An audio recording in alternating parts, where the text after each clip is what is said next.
Okay, it is officially 8 o'clock. Hello, everyone. Thank you so much for joining us for the kickoff in a series of webinars by the SPJ at Ashford University.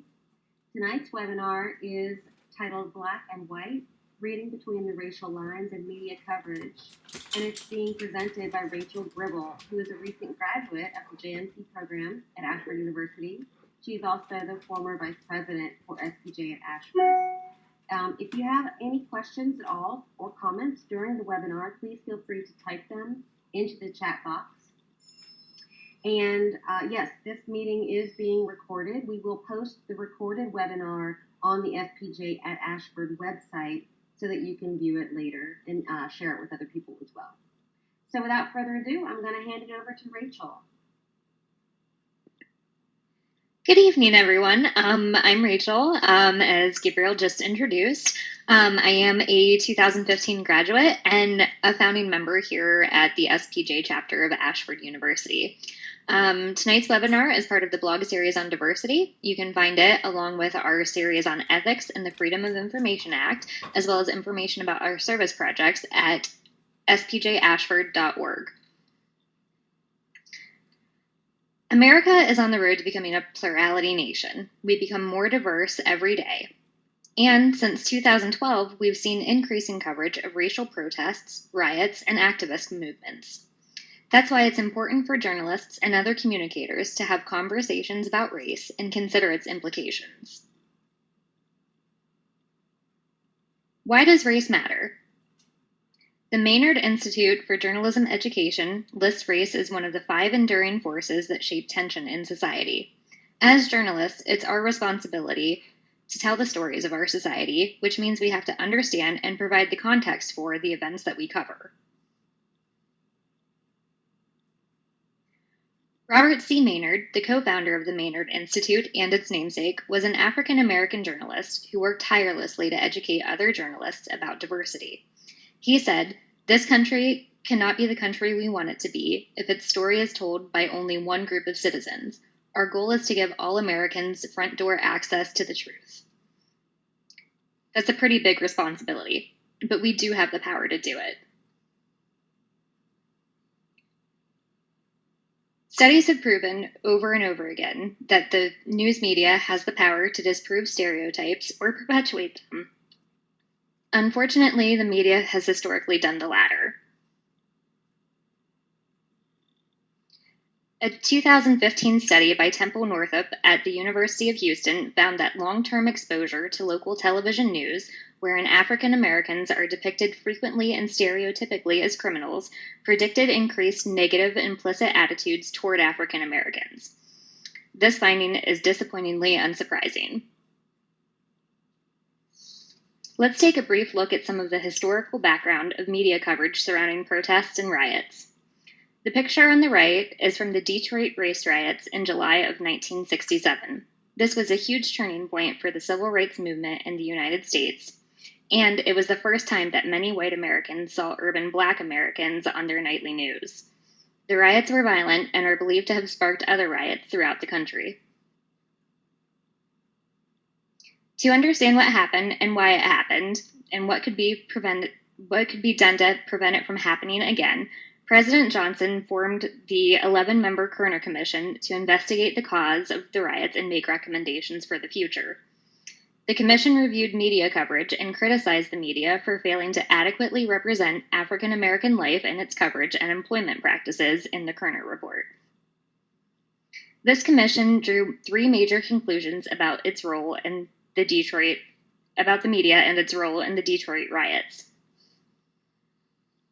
First, the commission said that despite instances of sensationalism, inaccuracy, and distortion, newspapers, radio, and television tried on the whole to give a balanced factual account of the 1967 disorders. The report went on to say that elements of the news media failed to portray accurately the scale and character of the violence that occurred that summer. This resulted in exaggerated coverage of the mood and events in Detroit. Finally, the Commission concluded that important segments of the media failed to report adequately on the causes and consequences of civil disorders and the underlying problems of race relations. They had not communicated to the majority of the audience, which is white, a sense of the degradation, misery, and hopelessness of life in the ghetto. The Kerner report also detailed 6 recommendations for the news media for covering race. First, they called for an expansion of coverage of the Black community and racial problems. They suggested that reporters familiar with urban and racial affairs get permanent beats, and that journalists cultivate more and better ties with the Black community. Second, the Commission called for the integration of African Americans and the Black community into all content across all news media. By not doing so, the media was indirectly denying the existence of the Black community within American society.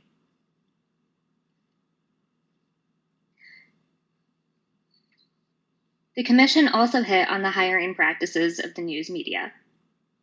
They saw the need for a recruitment effort aimed at bringing more African Americans into the journalism profession. Additionally, the Commission saw the need for improved coordination with police forces so journalists could safely provide accurate coverage of the events.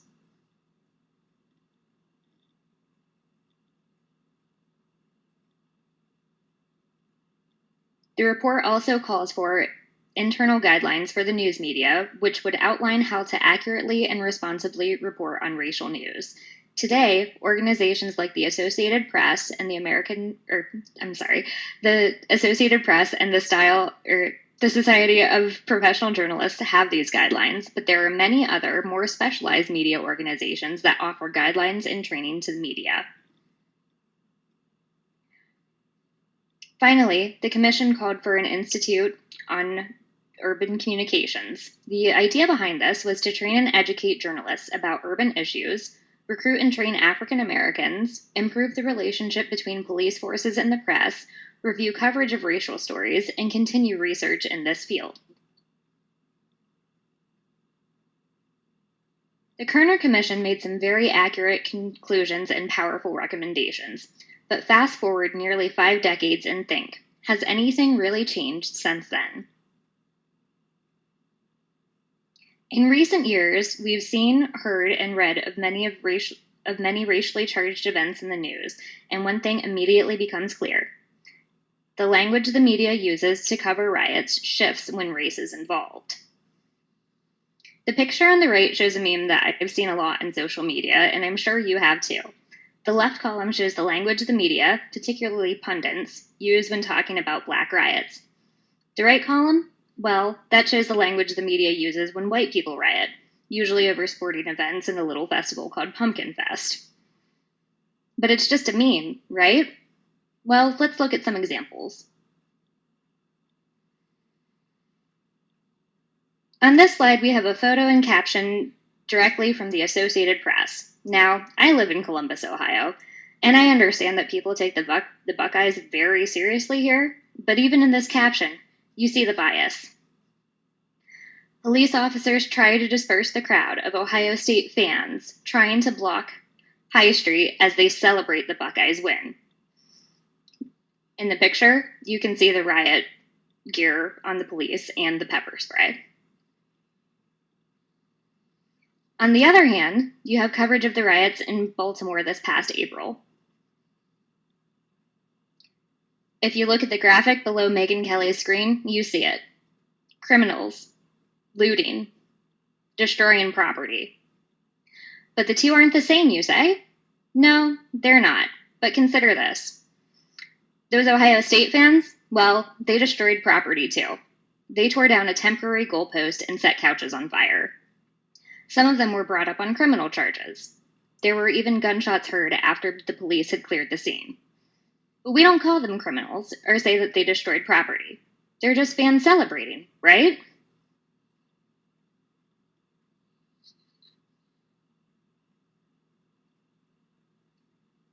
Graphics and images are also very powerful elements that the media has at their disposal to perpetuate racial bias in the news coverage, and the most used images in continuing coverage tend to favor sensationalism.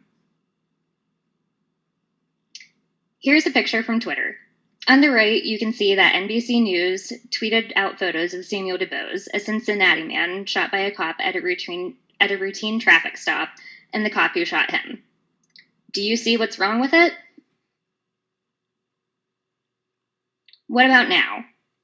The fact that the NBC Nightly News decided to use the mugshot of Samuel DuBose and the police headshot from the officer's employment shows that there is still an implicit bias in media coverage.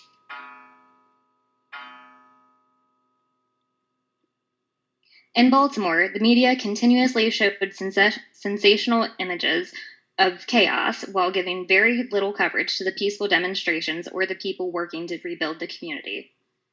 Here, we have CNN showing destruction, cops in riot gear, and buildings on fire. We have MSNBC showing all the damage that was done as buildings burned in the background.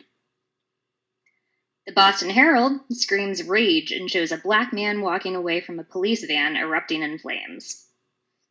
And then the tamest, from the Bakersfield Californian, simply calling it unrest and showing a damaged car on the front page. Coverage like this was on a continual loop on television and across front pages. But there was also this. Activist community members and non-mainstream media, like Al Jazeera, turned to social media to show images of volunteers cleaning up Baltimore and peaceful protesters making a line between other protesters and the police force in order to keep outside agitators from causing aggression. These images were few and far between on the nightly news, on cable news, and on front pages. Remember the first conclusion from the Kerner report about the media's role in Detroit? Elements of the news media failed to portray accurately the scale and character of the violence that occurred. The effect was an exaggeration of both the mood and events.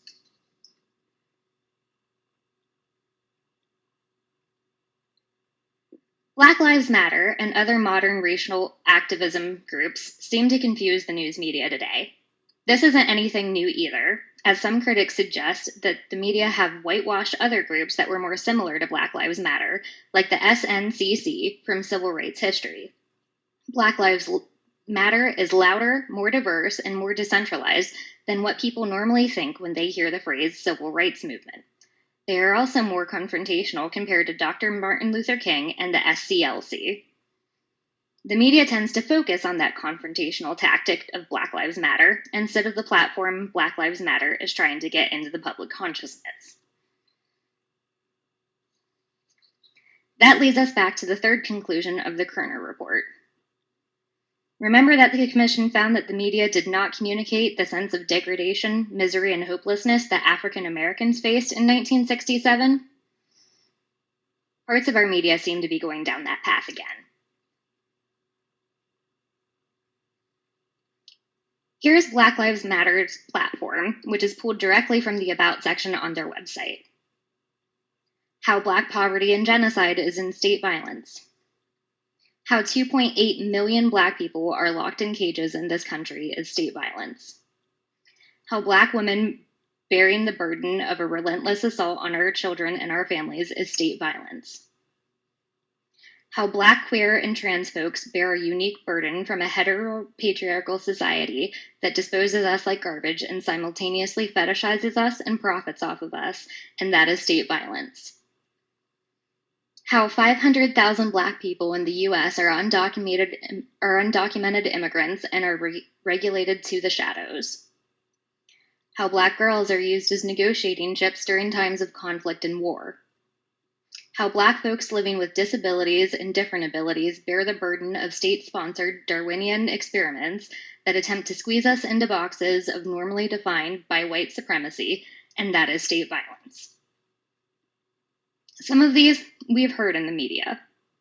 Others we've heard about once or twice and then quickly forgot about them. And some we haven't acknowledged as a society at all. But the media talks about the confrontation between Black Lives Matter and the police all the time. They also talk about whether it's Black Lives Matter or All Lives Matter, which creates another point of contention between this movement and the media. Giving legitimacy to the phrase "all lives matter" in the media steers the dialogue to anything but race. And by ignoring the conversation of race and intersectionality, the media creates a situation where the underlying problems, suffering, and hopelessness of the African American community are not communicated. Again. But what can we do? First, we need to recognize our fault lines. Maynard states that fault lines are the frame of reference for our own experiences. Think of it as the journalist's version of checking your privilege. Race: African American, Asian American, Hispanic, Native American, mixed race, white, etc. What about gender? It doesn't just fit into male and female. You also have gay, lesbian, bi, trans, and more. Class: high income, middle income, low income. Generation: each generation views things differently, as I'm sure you all know. Geography: urban, suburban, rural, certain neighborhoods. All of these things affect the way journalists cover news events. For example, I am a white middle-class female who is straight. I am in the generation demographic of 19 to 34, and I live in an urban area. All of these things combine to deliver my unique perspective, with which I use to cover news.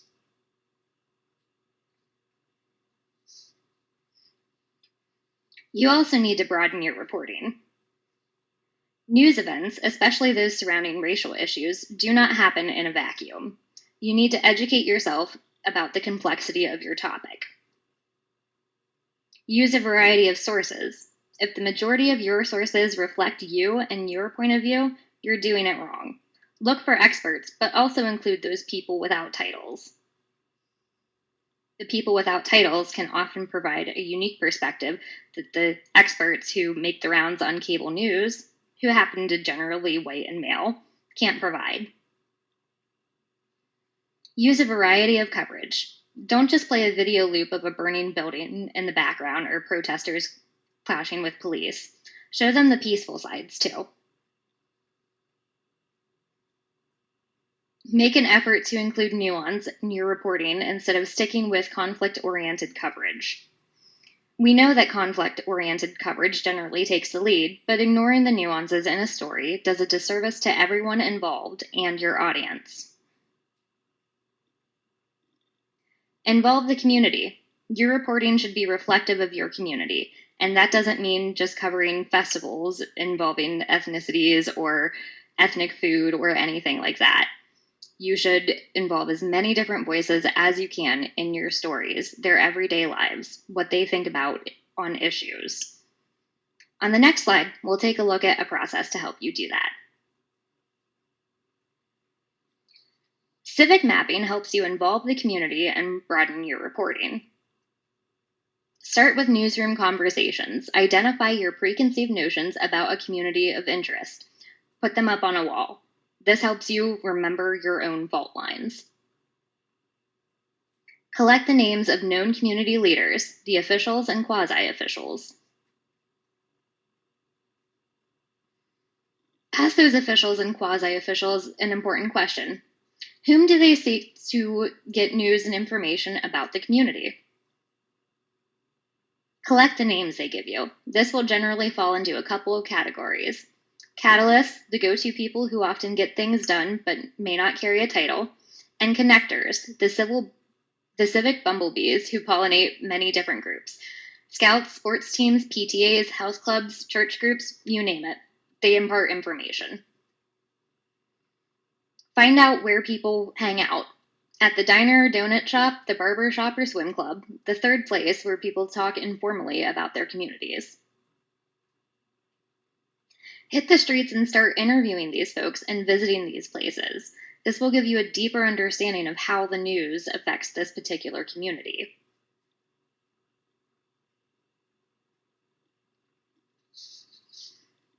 If we follow these guidelines, we will be in a better position to more accurately cover news events. As stated at the beginning, we are becoming a plurality nation where non-Hispanic white folks will be the largest ethnic group, but they will no longer be in the minority. If we don't change something about the way that we cover racial tensions in the media, it's only going to get worse.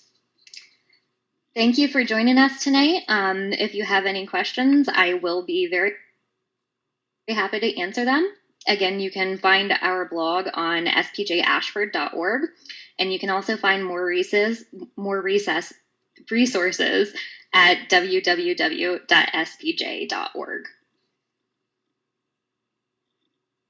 Thank you so much, Rachel. That was really a great presentation, super informative and interesting. So we have a little time here for questions. So if you have a question or a comment that you'd like to give to Rachel, please feel free to type it into the chat box. In the meantime, while you're thinking of questions and typing questions, I'd like to say, as the faculty advisor for SPJ at Ashford, that if you are not currently a member of SPJ, we highly encourage you to join. There are lots of great opportunities available by being a member of SPJ. Being a part of this webinar series is one of them. Also, we have publishing opportunities. We have service projects. Lots of great things that we do at the student chapter of the SPJ, which is the Society of Professional Journalists, if you don't already know. And we are the first and only online chapter of that organization, so it's a great time to join. Okay, let's see if there are questions.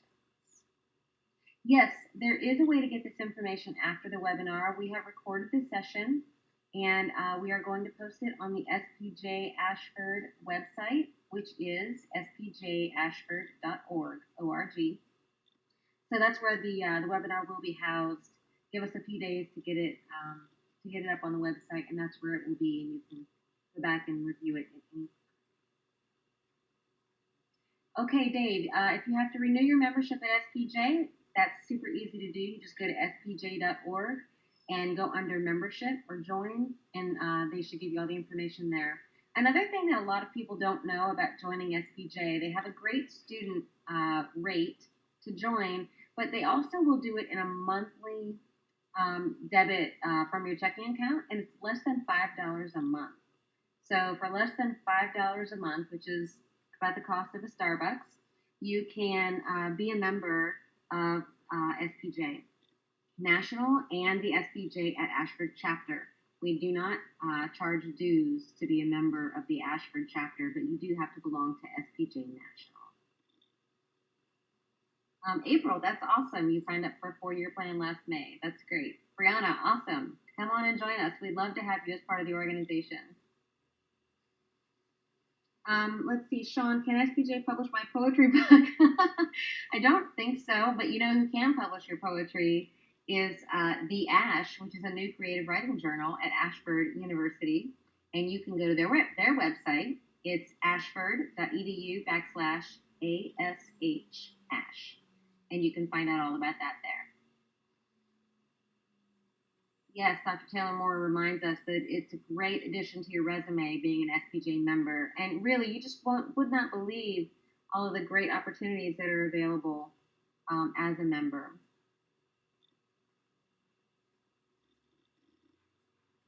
Okay, Dave is asking, what organization in the news are you involved with currently for job postings? I'm not super clear on what you're asking there, Dave. Can you maybe restate that question? Dr. Taylor Moore says the SPJ conference each year is awesome, and it is. And in fact, a couple of students and I just returned. This weekend, we were in Minneapolis. SPJ offers a leadership conference for SPJ members. And if you don't know this, they will pay for your hotel and the food for you to attend this conference. All you have to do is get yourself there. They offer it about 4 times a year in various locations throughout the country. So, but you have to be a member. That's how it goes. Journ Camp. Oh, 18-hour drive. That is a long ways away, Yes, Lindsay, who is our current SPJ Ashford Secretary Treasurer, she was at that conference this weekend with me, along with Michelle Reed, who is your current SPJ Ashford President.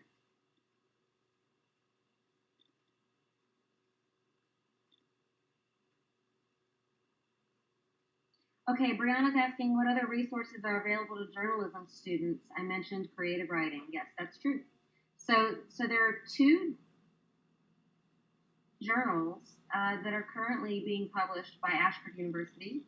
The Creative Writing Journal, the ASH, which I mentioned. There's another one also called the Ashford Humanities Review. And I'm going to type in these websites for you guys so you can see them. It's AHR for the Ashford Humanities Review and ASH for the ASH, which is creative writing. Also, excuse me, if you belong to the SPJ, then you're automatically a part of the SPJ at Ashford chapter, and we have publishing opportunities there as well. So we have a blog, and you can read that at, and here's the website again, spjashford.org.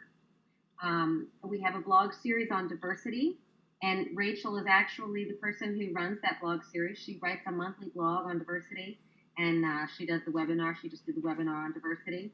We also have one on the Freedom of Information Act, and we have one on ethics. We also have a service project. We have a couple of service projects actually that we're working on, and you can learn about those at spjashford.org.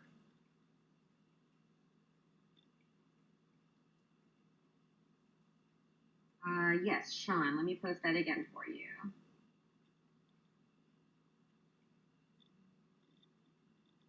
And then here's the Critical Journal. I recommend you guys check all of these out. These are great opportunities for you to publish your work.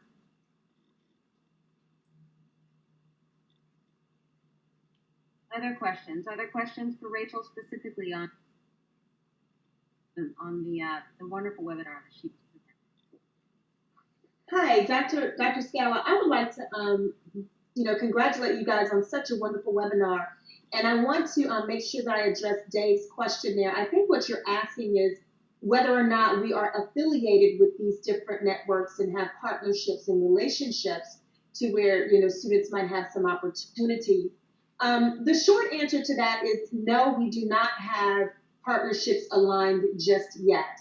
These are some of the things that we're working on, but it does require a little bit of red tape because it would have to be more so a university affiliation. But what we do try to do on the JMC Connection, which is a LinkedIn page that's for every single journalism student, there's no membership, you don't have to be a member.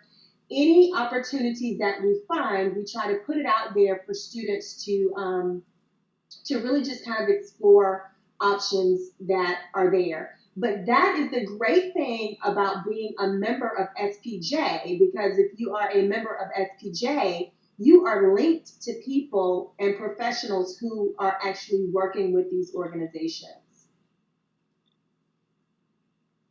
Thank you so much, Dr. Taylor Moore, for clearing that up. I wasn't exactly sure what Dave was getting at. Awesome, good. Looks like Dave has been satisfied by that answer. Brianna was actually just asking also, can any member of SPJ write for the various types of blogs? And the answer, Brianna, is yes. If you are a member of SPJ, you can submit a query for the blog to write a blog series of your own, or if you just want to write a single blog on a particular relevant and contemporary issue that's in the media at the moment, you can do that too. You can get instructions for how to submit those queries at the spjashford.org website. It's right on the home page, right at the top. Yes, David, it is sometimes tough to explain through text.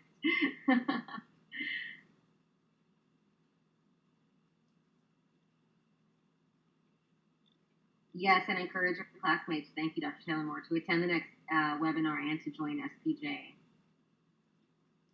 Rachel, Lindsay says you sounded great, and you did. Well, thank you. I just wanted to also take a moment to say that Dr. Taylor Moore is correct that this SPJ is a great thing to have on your resume. It's actually one of the reasons that I got hired very soon after I graduated this year.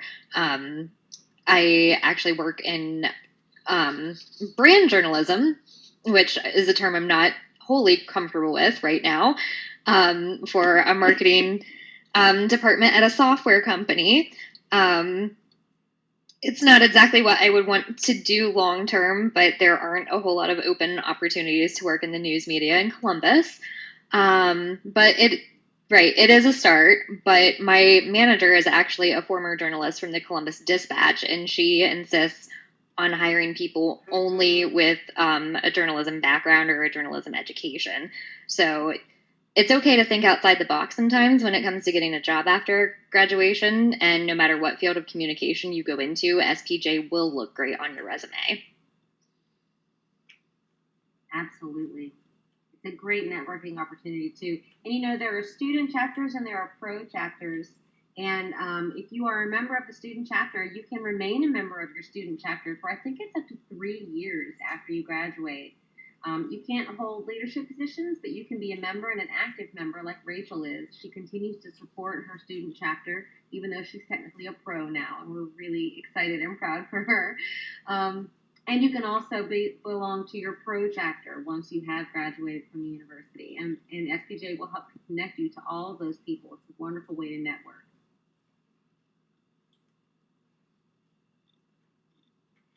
Yes, congrats, Rachel, definitely. And congrats to you too, Dave. You graduated recently too, I think.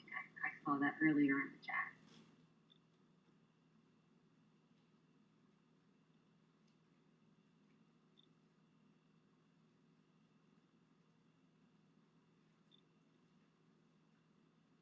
Are there any other questions or comments? Dave says, yes, I did. It was oh, good. I'm so glad you attended the ceremony. That's wonderful.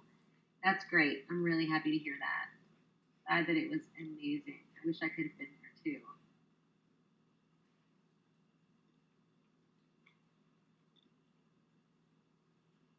Okay, so we are at the half-hour mark. I'm going to let there be just a few more questions, and then we're going to close up. Brianna asking, will there be more webinars? Yes. We have an entire series of webinars scheduled. It goes well into 2016, and you can see the schedule, guess where, at spjashford.org. I really highly encourage you guys, even if you don't join SPJ, and you should, I really encourage you to go check out the spjashford.org website and see all of the amazing work that your SPJ student chapter is doing here at Ashford University. They're doing so many great things. And just explore that website. There's tons of information in there. If you just click down the little arrows on the left-hand navigation, you'll see all of the stuff that's happening. And the schedule for future webinars is on there. And we'll continue to post them on the LinkedIn page, as well as send you emails to remind you about that. Great, Christina. Awesome. You graduated in September. It's so great to see so many recent graduates. That's fantastic. Okay. Well, if there is nothing else, Rachel, thank you again so much. You are a rock star, and you kicked this off, and you did beautifully for the first one, too. Very brave. Killer. So thank you very much for doing that. And thanks to all of you for attending. We know that it's late at night for some of you. We really appreciate you being here, and have an awesome night. What link are you looking for?